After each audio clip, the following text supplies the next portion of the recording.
everybody, how is it going? My name is Nicolette Electra. Welcome. Hello, how's everyone? Yes, good, great, fantastic. I apologize for the late upload today. Yesterday wasn't very eventful for me, and so today I'm here filming, and already today has passed me by. It's 4:26 p.m., but I'm still gonna get this video out to you guys today so that I can fit in my goal of one video a day. Anyways, so today, right, I was trying to think, what are we going to talk about? My life has been boring. And I was thinking, let's talk about photography, which is the one thing that I do on a consistent basis.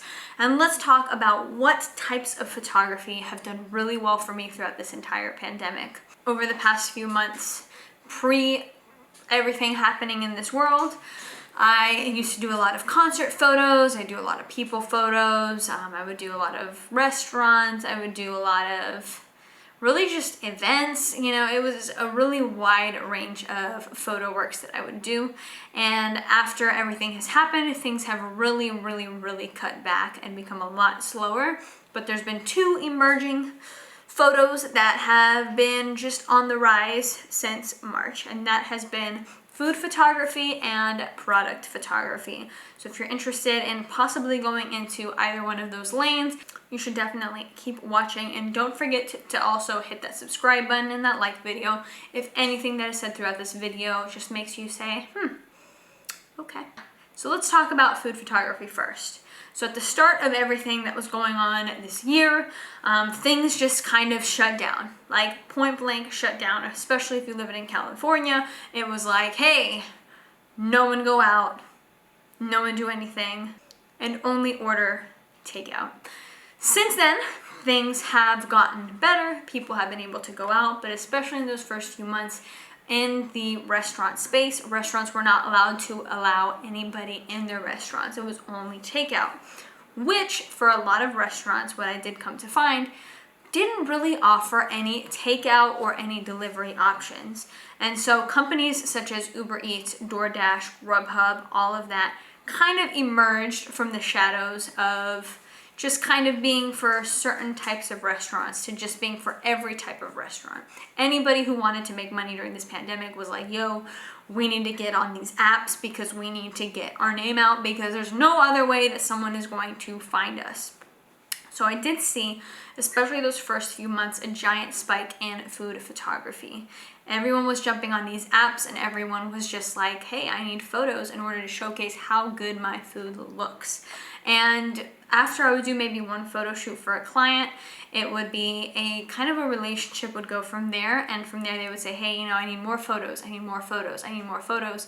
Because what they did come to see was that the more photos they had on these different platforms, they felt as though people were buying more things and they weren't sticking to, let's say, oh, the taco plate, oh, the fried rice. It was like, no, they wanted to showcase everything so people could pick everything and just make sure that the food was moving at a good pace from within the restaurants. So food photography throughout this entire however many month period has done really well for me. Definitely 100%, it's a lot slower than what it was pre-March.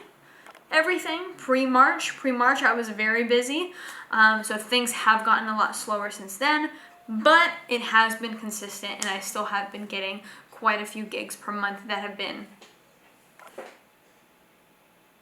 in the photo space of food photography. The second one was product photography. So with product photography, I'm gonna be honest, I was doing a lot of it beforehand, but it wasn't per se my primary source of income doing product photography.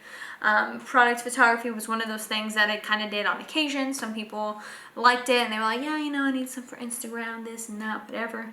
But as soon as the pandemic hit and as soon as everything was shut down, brick and mortar was gone, everyone started reaching out and saying, hey, I need photos on white backgrounds. I need photos that are styled. I need photos that are with models, especially models lately.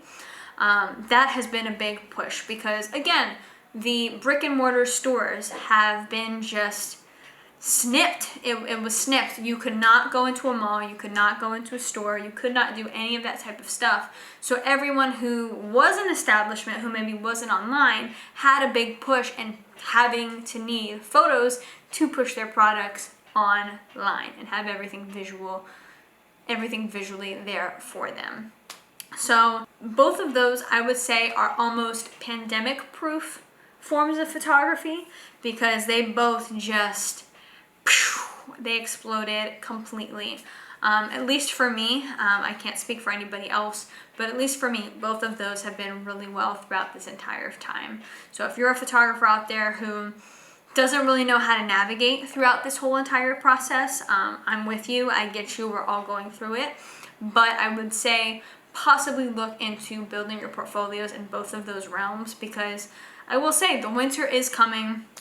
There is a lot of things that people are saying that might kind of start reverting backwards and things not be doing, you know, the way that they should be doing, with numbers going down and instead going up. So I would suggest just boosting your portfolio in both of those realms so that you can start pulling in clients who are in both of those realms, because they are people who will be needing photos in the future, in the present, in the now, in the past, all of that. So I hope you guys found this video semi-informational, and I hope that you guys can kind of see my process and how things work being here in California, and hopefully you guys can also implement both of those into your routine or into your portfolio to also get clients within those spaces. But thank you guys so much for watching. As always, I appreciate you guys, and if you guys are interested in seeing more videos on photography, lifestyle, whatever, subscribe button and that like button. Maybe give me a comment, something. What kind of photography worked for you? Let me know, because man, maybe I want some help too. All right, y'all have a good rest of y'all's day. Thank you guys so much for tuning in. See y'all.